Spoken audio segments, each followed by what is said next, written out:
many classes going in because of the pandemic. Trilogy, correct. Trilogy.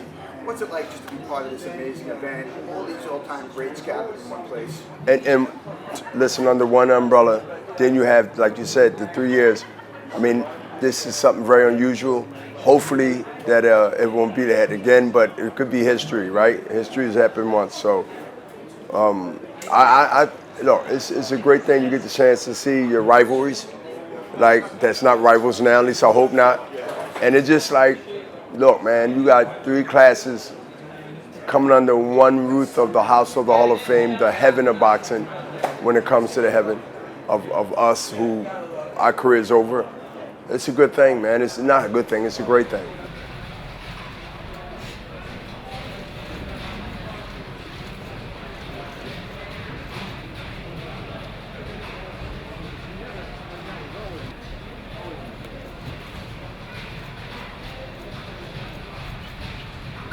What to you is the defining moment of your career? My boxing career? Yes. '01. I mean, I thought about it because I was starting to think about Quito, Ecuador, when I went to Ecuador. And basically I was sold out by my promoter to go to Ecuador. And I think they was even surprised. I get a draw fighting the Ecuadorian in Ecuador after being knocked down twice, right? But nevertheless, the '01 stands out more because of the current events that happened. And you look at the 9/11, we in New York City. I'm staying at the St. Regis, Lower Manhattan. Everybody else was in shambles. I was telling my trainer brother Nazim, God rest his soul, that let's go up Harlem. They ain't bombing the hood. They get in the financial district. That's a quote by him that's all over social media. Let's go to Harlem and train. I didn't say the fight's over. I didn't say let's get out of here. I didn't say the fight's gonna be canceled. I said let's go to Harlem. They're not gonna bomb the hood. That's just the typical Bernard Hopkins who don't and won't be distracted by anything. And this is 9/11. Just came in from running Central Park. 8, maybe 8:30. Had the TV on and I seen building, one of the towers on fire. Didn't know what happened, maybe, helicopter. Then another plane sliced through, second plane sliced through the second building. So now I knew that, the way they're talking on TV, that it was an attack and that this is not an accident. This is intentional. This is an attack. I knew for sure that this fight was not going to take place. Obviously, nobody was thinking about fighting. You would be insensitive to even talk about a fight. This is one of the historic tragedies of the United States. Everybody else might not look at it in other states or other countries, but this is something that I was focused on. And it was 20,000 people in New York City at one time, 2 weeks after 9/11. And people were scared. They didn't know what the heck was going to happen. That was standing out to me because not just the performance that I put on in '01, being a 10-1 underdog, maybe 13-1, and to go in there and perform perfectly. I had to take away one of his major weapons, and that was the left hand. And once I neutralized that, it was just now the matter of time. That's the fight amongst a lot of ones I can mention. But when you ask me to narrow it down to one, that's the one. Yeah, I wasn't signed with nobody, I was a free agent. So at that time, I was just a guy that's bringing the belts that they thought, and I wound up being a guy that got the golden egg in a goose. So I'm a free agent after that. So that stirred a lot of people wrong too, because you let me in your house to eat and I ain't pay you.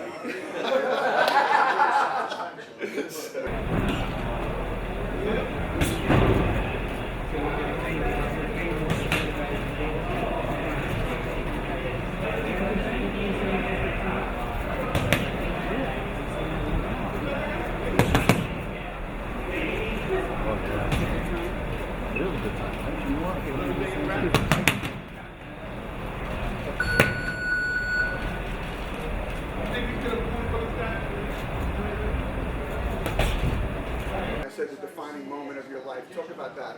Not going back to the penitentiary and walking off 9 years of parole. That it was hard for me to stay out of trouble based on my juvenile and my early adult life. I became a champion in my own right when I stopped giving my life and my time to the state penitentiary. And the warden told me, he said, you'll be back in 6 months. You know, a lot of people heard that story. That's serious. His name is Buddy Rush. Never forgot it. And so I taught myself, I trained myself that every adversity, every challenge in life, don't necessarily have to be top to boxing. I hear the warden. See, people want me to forget the past. I forgot the past. I just sometimes go back and remind myself, whether it's boxing, whether it's in life, whether it's improving yourself, whenever you stop improving yourself, you now become boring. You now become a person of comfortability, relax, don't want to challenge yourself. When should you stop thinking like this? When you die. It ain't your choice, buddy. But I don't look at that as being a thing that was all negative. What I learned from the state penitentiary, that if they didn't have a boxing gym, which they don't have now, they stopped it right after I became champion. No more inmates is going to copy this guy here. So they demolished all the boxing from 36 penitentiaries in a PA system. They took all boxing out. They got baseball with the metal bats. I can crack you upside your head. They got every other sport. But that, Negro, that came out that's on HBO, Larry Merchant is saying he came home from this and everybody's talking about it because now I got everybody's attention. How did this happen? This is my theory. How did this happen? We got to find a way to get boxing and out of the prisons in all 30 places that is at, from Philly to Pittsburgh and all in the middle, Scranton, Dallas, PA, which I was at, about 2.5, 3 hours from here, because we had Binghamton, New York radio station every now and then when the sequency was good. Wow, that's crazy. My documentary and my story is being worked on slowly, methodically, and it's going to be out when I believe it's ready to be out, not a rush. I'm so glad that Michael Jordan's got his out of the way and everybody else got theirs out of the way, because people are going to need another uplift. I'm going to give them that. And the most great thing, cuz, nephew and sister over here, I can tell my own damn story at the 30 plus years of boxing. You telling me I'm not special.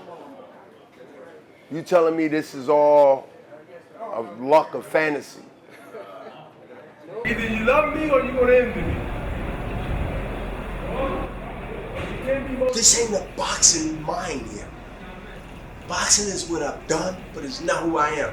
It would be remiss if I didn't ask you one Philly question before I let you go. And the Philly question I'm going to ask you is the Blue Horizon. Just talk about that legendary Philly place. I ride past the Blue Horizon because I take Broad Street. It's like one of the major arteries, right, in Philly. And it's right there. It's still there. Everything is being built around it. Temple just built a nice dormitory there for kids, right? And then you got gas station. Then you got another building that's being built, and it's sitting right there. And I'm assuming that one of the developers is going to do something with it. And it's not going to be boxes. It's probably going to be condos. History. You've been there. I've been there. I had many fights at the Blue Horizon, also at McGonigal Hall, which is further up the street, Temple. But the Blue Horizon, it's our birthplace to be recognized. If you're from Philadelphia, you have to go through the Blue Horizon and get your blessings. And then you go around the world in different cities and all that. You know that.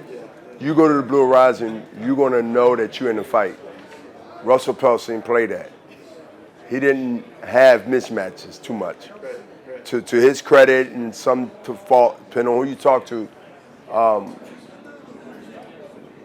it will be in a documentary, the Blue Horizon. I do have pictures before he tear it down, or if they tear it down soon.